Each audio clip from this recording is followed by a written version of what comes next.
जय श्री राम भाइयों, आज आपके सामने लेकर चलते हैं सीटेट प्रथम प्रश्न पत्र 2022 सेट आई। तो चलते हैं हम पहले प्रश्न की तरफ। तो पहला प्रश्न आपका क्या कह रहा है, एक खेल क्रिया के दौरान चोट लगने पर रोहन रोने लगा। कहने का मतलब एक खेल क्रिया के दौरान चोट लगने पर रोहन रोने लगा। यह देखकर उसके पिता ने कहा, लड़कियों की तरह व्यवहार न करो, लड़के रोते नहीं हैं। पिता का यह कथन है। मतलब कि जब रोहन रोने लगा तो उसके पिता ने कहा कि लड़कियों की तरह न रो, लड़के रोते नहीं हैं। तो पहला है क्या आपका ऑप्शन, लैंगिक रूढ़वादिताओं को दर्शाता है, लैंगिक रूढ़वादिताओं को चुनौती देता है, लैंगिक भेदभाव को कम करता है, लैंगिक समानता को बढ़ावा देता है। तो देखिए इसमें आपका क्या है, भेदभाव की बात है। तो आपका ऑप्शन पहला हो जाएगा, लैंगिक रूढ़वादिताओं को दर्शाता है। चलते हैं आपका प्रश्न नंबर दूसरे की तरफ। कह रहा है, एक प्रगतिशील कक्षा में अध्यापक को अटल पाठ्यक्रम का पालन करना चाहिए। बच्चा छोटा है तो आप अटल पाठ्यक्रम का पालन नहीं कर सकते, ऑप्शन गलत हो जाएगा। विद्यार्थियों प्रतिस्पर्धा पर बल देना चाहिए। बच्चे छोटे हैं, उनमें प्रतिस्पर्धा की भावना नहीं होनी चाहिए।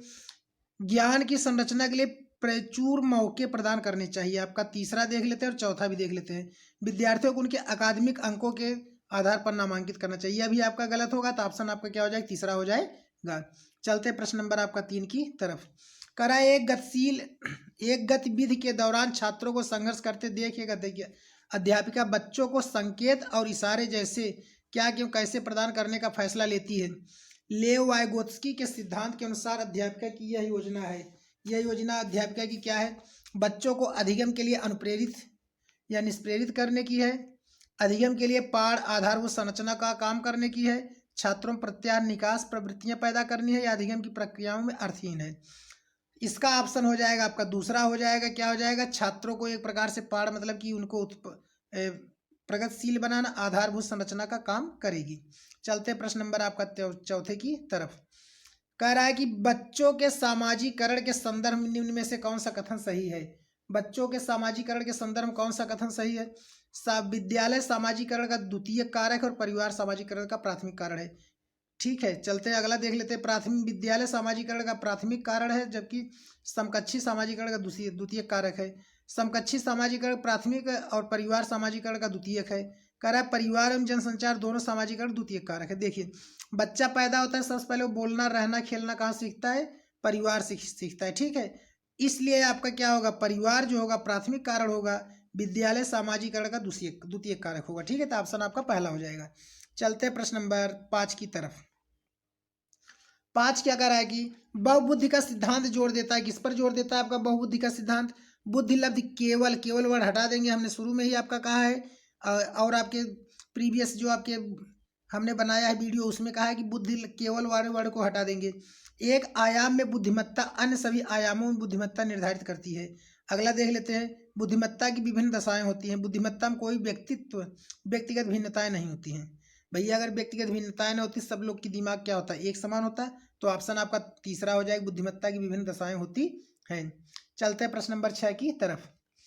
कह रहा है कि लॉरेंस कोलबर्ग के सिद्धांत के अनुसार किसी कार्य को इसलिए करना क्योंकि दूसरे इसे स्वीकृति देते नैतिक विकास के किस चरण को दर्शाता है। तो आपका ये लॉरेंस कोलबर्ग का जो है किस चरण को दर्शाता है, प्रथापूर्व, प्रथागत, उत्तर प्रथागत, अमूल, संक्रियात्मक। तो यह जो लॉरेंस कोलबर्ग का सिद्धांत है आपका प्रथागत सिद्धांत को दर्शाता है। चलते हैं प्रश्न नंबर आपका हम 7 की तरफ। कह रहा है लेव वाइगोत्स्की का सामाजिक सांस्कृतिक परिप्रेक्ष्य अधिगम प्रक्रिया के महत्व पर जोर देता है। किस प्रक्रिया के महत्व पर जोर देता है, आपका सांस्कृतिक उपकरणों, गुणारोपण, अभिप्रेरण, संतुलीकरण। तो आपका इसमें से किस पर जोर देता है, आपका क्या हो जाएगा, ऑप्शन आपका हो जाएगा सांस्कृतिक उपकरणों हो जाएगा। चलते हैं प्रश्न नंबर 8 की तरफ। करा जीन पियाजे अपने संज्ञानात्मक विकास के सिद्धांत में संज्ञानात्मक संरचनाओं को किसके रूप में वर्णित करते हैं, मनोवैज्ञानिक उपकरणों के रूप में करते हैं कि उद्दीपक अनुक्रिया संबंध करते हैं, विकास का समीपस्थ क्षेत्र है, या स्कीमा या मनोविज्ञान है। तो जीन पियाजे का क्या है, स्कीमा और मनोबंध है। चलते प्रश्न नंबर 9 की तरफ। जीन पियाजे के संज्ञानात्मक विकास के सिद्धांत में पूर्व संक्रियात्मक अवस्था में विकास का मुख्य गुण क्या होता है। तो आपका ऑप्शन कह रहा है अमूर्त सोच का विकास, विचार सोच में केंद्रीकरण, परिकल्पित निगमनात्मक सोच, संरक्षण और पदार्थों का क्रमबद्ध करने की क्षमता। तो आपका ऑप्शन इसमें दूसरा हो जाएगा, विचार सोच में केंद्रीकरण हो जाएगा। चलते हैं आपका प्रश्न नंबर 10 की तरफ। कह रहा है विकास के संदर्भ में निम्न में से कौन सा कथन सही है। विकास की दर सभी संस्कृतियों में सभी के लिए समान होती है। यह होगा कि विकास केवल विद्यालय में ही होने वाले अधिगम से ही होती है। दूसरा होगा विकास केवल बाल्यावस्था के दौरान ही होता है, कि यह होगा विकास बहुआयामी होता है। तो आपका क्या है, विकास जो होता है आपका क्या होता है, वो बहुआयामी होता है। ठीक है, चलते हैं प्रश्न नंबर आपका 11 की तरफ। कह रहा है कि जन्म से किशोरावस्था तक बच्चों में विकास का क्रम क्या होता है। जन्म से किशोरावस्था तक बच्चों का विकास जो होता है क्या होता है, सांवेदिक होता है, मूर्त होता है, अमूर्त होता है। अमूर्त, सांवेदिक, मूर्त होता है, मूर्त होता है। मूर्त होगा नहीं, अमूर्त भी नहीं होगा आपका। ठीक है, पहले पहले क्या होगा, सांवेदिक होगा, तब मूर्त होगा, इसके बाद अमूर्त होगा। ठीक है, तो प्रश्न आपका पहला हो जाएगा। चलते हैं प्रश्न नंबर 12 की तरफ। कह रहा है एक प्रगतिशील कक्षा में व्यक्तिगत विभिन्नताओं को किस प्रकार से देखा जा सकता है। तो आपका ऑप्शन क्या कह रहा है, अधिगम की प्रक्रिया में बाधा। प्रगतिशील कक्षा में बाधा वर्ड कहाँ आएगा, गलत हो जाएगा। अध्यापक पक्ष पर असफलता, प्रगतिशील कक्षा में आपका यह भी नहीं होगा। योग्यता आधारित आपका हटा दीजिए, योग्यता का आधार पर करोगे। अध्यापन अधिगम प्रक्रिया की परियोजना के लिए महत्वपूर्ण, आपका ऑप्शन यही क्या हो जाएगा, चौथा हो जाएगा। चलते हैं प्रश्न नंबर 13 की तरफ। प्रश्न 13 कह रहा है एक समावेशी कक्षा में पर जोर देना चाहिए। प्रदर्शन अभिमुखी लक्ष्यों पर, अभेदी समरूपी निर्देशों पर, सामाजिक पहचान के आधार पर छात्रों से लगाव, हर बच्चे के सामर्थ्य को अधिकतम करने के लिए अवसर प्रदान करना। आपका यही होगा, समावेशी कक्षा में हर बच्चों को उसके सामर्थ्य के आधार पर उसको अधिगम प्रदान करने की क्षमता देनी चाहिए। चलते हैं प्रश्न नंबर आपका 14 की तरफ। प्रश्न नंबर आपका 14 क्या कर रहा है, दिव्यांगजन अधिकार अधिनियम 2016 के अनुसार निम्न में से किस शब्दावली का प्रयोग उपयुक्त है। तो आपका ऑप्शन क्या कर रहा है, मंदित छात्र है, विकलांग छात्र है, छात्र जिसे शारीरिक दिव्यांगता है, छात्र जिसका अशक्त शरीर है। तो ऑप्शन आपका 2016 के अनुसार हो जाएगा छात्र जिसे शारीरिक दिव्यांगता है। चलते हैं आपका प्रश्न नंबर 15 की तरफ। कह रहा है अधिगम कठिनाइयों से जूझते छात्रों की जरूरत को संबोधित करने के लिए एक अध्यापक को क्या नहीं करना चाहिए। एक अध्यापक को निम्न में से क्या नहीं करना चाहिए। अधिगम कठिनाई से जो बच्चे आपके जूझ रहे हैं उसके लिए अध्यापक को क्या चीज नहीं करना चाहिए। दृश्य श्रव्य सामग्रियों का इस्तेमाल, संरचनात्मक शिक्षा शास्त्रीय उपागमों का इस्तेमाल, व्यक्तिगत शैक्षणिक योजना बनाना, शिक्षा शास्त्र और आकलन की जटिल संरचनाओं का प्रयोग। बच्चा छोटा है तो उसके लिए जटिल वैसे ही वो जूझ रहा है समस्या से, उसके सामने आप और जटिल समस्या रखेंगे तो कहाँ सॉल्व कर पाएगा, इसलिए आपका ऑप्शन चौथा नहीं होगा। 16 कह रहा है सृजनात्मक की पहचान का प्रमुख लक्षण क्या है। सृजनात्मक की पहचान का प्रमुख लक्षण क्या है, कम परिज्ञानता, बोधगम्यता, या फिर अपसारी चिंतन, अति सक्रियता, असतर्कता। तो आपका संरचनात्मकता की पहचान का प्रमुख लक्षण क्या हो जाएगा, अपसारी चिंतन हो जाएगा। चलते हैं प्रश्न नंबर 17 की तरफ। कह रहा है विविध पृष्ठभूमियों के अधिगमकर्ताओं को संबोधित करने होती एक अध्यापक को चाहिए, मतलब अध्यापक को क्या चाहिए। कह रहा है विविधता संबंधी मुद्दों पर बातचीत टालनी चाहिए। जब पृष्ठभूमि पे विविध पृष्ठभूमि पर हम बातचीत करना चाहते हैं तो हम टालेंगे क्यों। विविध विन्यासों की से उदाहरण लेना चाहिए। सभी के लिए मानकीकृत आकलनों का इस्तेमाल करना चाहिए। ऐसे कथनों का इस्तेमाल करना चाहिए जो नकारात्मक रूढ़िबद्धताओं को मजबूत करे। तो आपका यह ऑप्शन होगा ही नहीं, पहला भी नहीं होगा, ऑप्शन आपका क्या हो जाएगा, दूसरा हो जाएगा।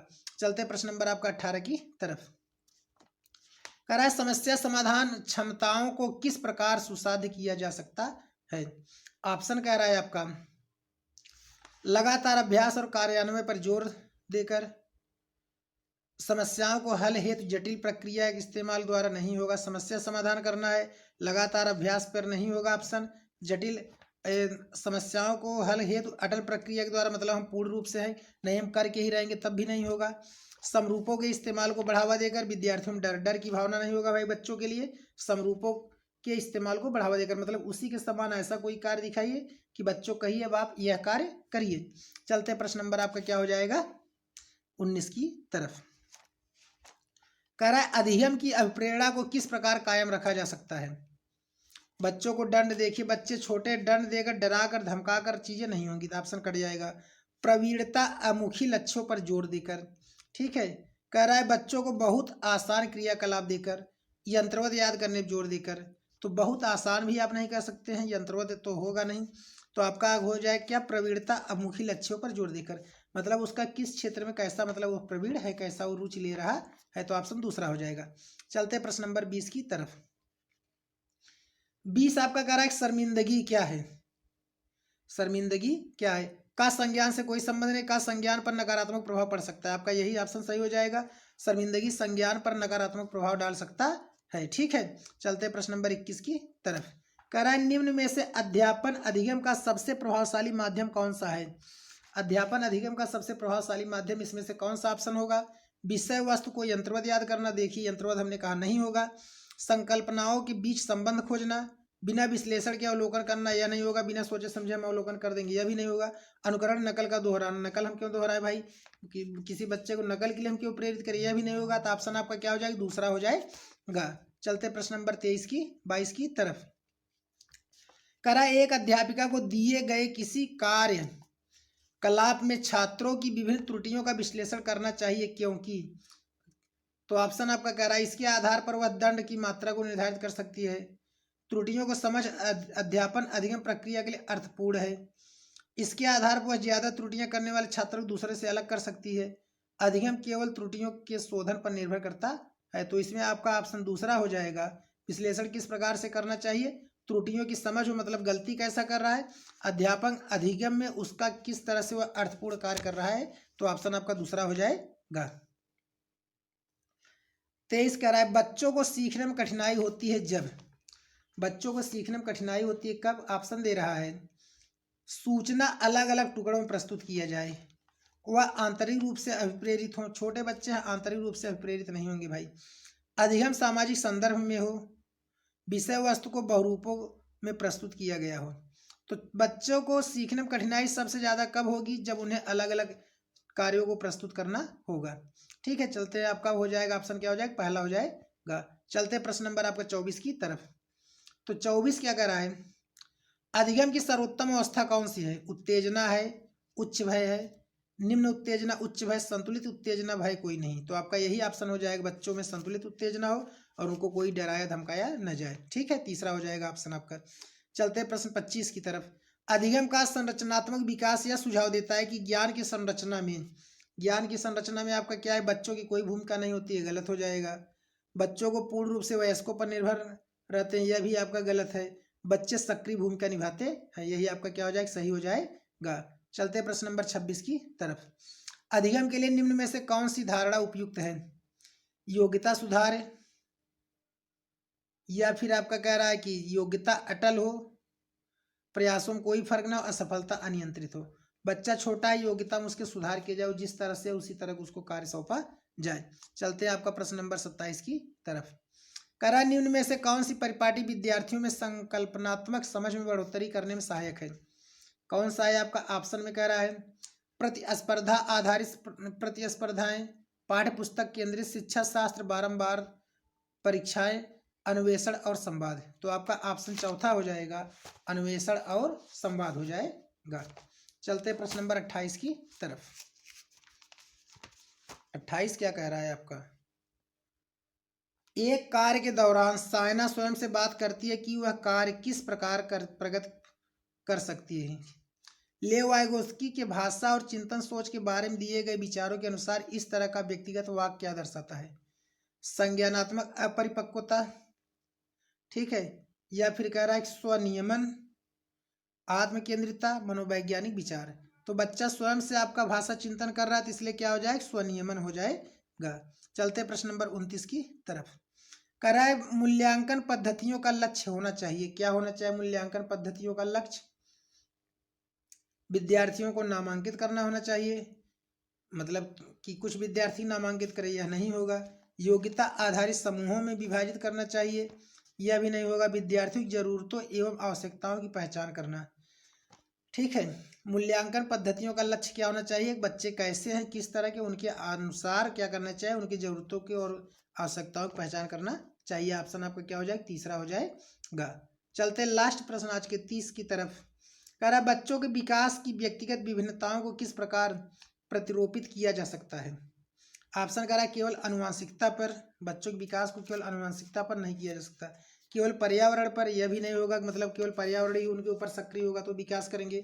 अनुवांशिकता पर भी नहीं होगा, जिसके माता पिता आईएएस है तो उनका बेटा ही आईएएस बनेगा और बाकी कोई नहीं बन पाएगा, यह भी नहीं होगा। ना अनुवांशिकता ना पर्यावरण पर, तीसरा चौथा कह रहा है आनुवांशिकता में पर्यावरण पर पारस्परिकता पर, मतलब कि बच्चों को जो विकास होता है आनुवांशिकता पर भी निर्भर करता है, पर्यावरण पर भी निर्भर करता है, उसके आसपास के माहौल पर निर्भर करता है। तो ऑप्शन आपका क्या हो जाएगा, चौथा हो जाएगा। तो दोस्तों अगर आपको हमारा वीडियो अच्छा लगा तो हमारे चैनल को सब्सक्राइब और वीडियो को लाइक जरूर करें। ओके, जय हिंद।